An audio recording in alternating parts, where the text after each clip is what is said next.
Hello, my friends. Welcome to an episode of people claiming that they're lawyers, or that they know lawyers, because they think it's intimidating when they don't get their way. Guys, get ready to hear some great stories about liars using this line to try to get what they want. And you guessed it, they just end up looking dumb instead. There are 6 stories in this episode today. I hope you stay for all of them and subscribe for future videos. Let's get started.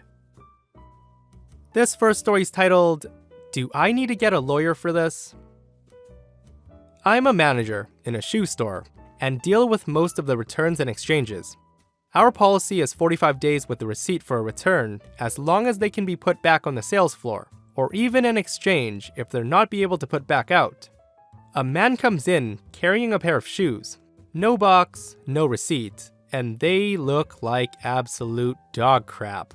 They were a hiking type shoe, and it looked like he had hiked every trail in the entire state in them. I asked if he had a receipt. He said no. I asked him when he bought them. He said, sometime last year in Texas. Well, okay, it's out of the 45 days, so I can't do anything with it. Cue the customer asking me what he should do, and I said, buy a new pair of shoes. I can't do anything about those. The man gets pissed, and you can tell that he thinks the next line should work on everyone. He looks at me, dead in the eyes, and says, I know a lawyer. Do I need to get a lawyer for a pair of shoes? I shrug and said, I mean, if you want to, but I'm not returning or exchanging those. Have a good one. He leaves the store in defeat. I hate this place. If you guys have tuned into my older episodes, you'll know that I used to work at Quiznos making sandwiches. I've had this exact line thrown at me twice. Once by an old guy, and another by an old lady, both threatening to get lawyers over a burnt sandwich. I wish I was kidding. Like, yeah, go ahead and sue Quiznos, I don't care. This next one's titled, I Can't Keep Both. You'll hear from my lawyer. This happened over the span of a few weeks, and it was finally all over yesterday. I sell household appliances for a living. It sucks, but it's decent money. A few weeks ago, a coworker sold a lady a washing machine for her new house. She keeps it a few days, then calls us, saying it's making weird noises. We send our tech out, and he takes a look. Nothing's wrong with it. No quote-unquote weird noises. But we're a large corporation and try to make customers happy, so we agree to swap it out for a new one. The delivery guy gets there and starts taking the old one out, and this is where all hell breaks loose. The lady says, why are you taking my washer? That's mine. I paid for it. Delivery guy says, yeah, but we're exchanging it for a new one. So we take the old one that you claim is broken and swap it for the new one. She then says, that wasn't the deal. I'm keeping both for the trouble you all caused me. And he responded, if you don't let me take this one, you can't have the other one. You don't get both. And then she says it. She says, I'll sue you guys for everything you've got. I know a lawyer. At that point, the delivery guy says, okay, we're leaving. The lady calls the store. She's furious. The first thing she says is, I have a lawyer. I'm suing you. This is so unfair. The manager tells her, we've already talked to legal. We've been told not to make contact with you. You have to do everything through legal and corporate now. Sorry. Have a good day. The lady's baffled and says, what? Why? You said you were going to sue us. That's all we needed to hear. Our legal department will be happy to take your case now. Contact the department with your name and phone number of your lawyer, and they'll get you taken care of. Thanks. Bye-bye. The lady never called a lawyer, never even called the legal department. But yesterday, she sends an email saying she would really appreciate the swap now and that she apologized for acting the way she did. Delivery laughs. The store manager laughs. She's not getting that washer. I wonder how many times she's actually tried this on people, and how many times it's actually worked. Her little scam of trying to get a free washing machine that she'll probably try to sell and pay for her other washing machine totally backfired. This next story is titled, When the Lawyer Steps In to Make Everything Better. I've worked a decade as a salesman at a stereo shop. I've had hundreds of people threatening to sue, but not a single one has. A few stand out, and I was just reminded of this gem. I sold a kid who was 18 or 19 years old a speaker, mentioned it has manufacturer's warranty against defects. If it's not working, we'll just swap it out. The kid comes back later that day, says the speaker doesn't work, and he wants a warranty replacement. I open the box, and the speaker has a gaping hole in it. He was screwing it in, slipped, and he put the entire drill bit through the speaker cone. It's obvious what happened. I gave him I'm sorry, but this is clearly physical damage, not a manufacturer defect. I can't warranty this. He debates, and I hand him the warranty information from the manual. He reads it and accepts his fate. It specifically notes that damage due to improper installation or accident is not covered. He walks out with his destroyed speaker, taking the loss. Half an hour later, his dad comes into the shop screaming that he's going to sue us, and that it's our responsibility to replace it, how it has warranty, and how we formed a verbal contract with our client that we'd swap it out if there was an issue. Dad mentions that he's a big shot lawyer a few times during the tirade. I said, "Sir, have you read that warranty information?" He replies, "No, that doesn't matter. You falsely told my son that he can bring it back under warranty." I cut him off to say, "So you're not a lawyer then?" He says, "You think I'm lying? Are you accusing me of lying?" I then tell him, "Lawyers always read a contract before debating it. Misrepresenting yourself as an attorney in order to obtain benefit for another is a criminal offense, sir. It says right here in the contract that we will not be honoring the warranty if it's caused by improper installation, and it looks like your son had an accident. I can see by the physical damage." I pointed out the cameras and mentioned they have audio recording. He went silent, looked a bit shocked, and walked out with his broken speaker, muttering something about how he's never coming back and that we're losing a customer. My coworker leaned over and asked, "Is that true? Is it illegal to impersonate a lawyer?" I said, "Damned if I know. I'm not a lawyer." OP's right. It is illegal to impersonate a lawyer, but it's not illegal to say that you are a lawyer, as long as you aren't practicing law and defrauding people. And this is also coming from someone who knows nothing about what I just said, but it sounds totally right. This story's titled, "I'm a Lawyer. I know all about these things."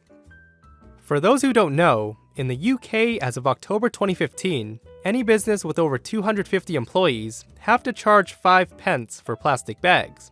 So I work in a store in the UK that sells games, accessories, and things of that nature. I had just finished serving a lady who was buying Sims 3 on the Xbox 360 for her daughter. Transaction was smooth, said thanks, and they left. About 30 seconds later, a guy comes in with the game, presumably to be her husband. The lawyer guy says, "Got a bag for this?" I said, "Sure, it'll be 5 pence. Lawyer guy says, "No it won't. I'll take one for free." I'm afraid I can't, since it's against the law and you'd technically be stealing. We have to charge for bags. He then says, "You can't charge me if the bag has the company's logo on it. I'm a lawyer, I know these things," which is not true. I told him I still have to charge him 5 pence, and he says, "Fine, I'll have a refund then. I don't want this game anymore, nor your business." I told him sure, if you have the receipt, I can process it through the till. He then walks outside the shop and gives the game to his wife, who I'd served previously. She walks in and says, "Is it 5 pence?" So I told her he wanted a refund, and she rolled her eyes, sighed, paid for the bag, said thanks, and walked out. The one thing that baffled me out of all of this is, why would you boast to me that you're a lawyer, earning God knows how much money, while complaining about something so trivial as a 5-cent bag? I only wish he had the receipt at the moment. Could you imagine him going back to his wife without the game?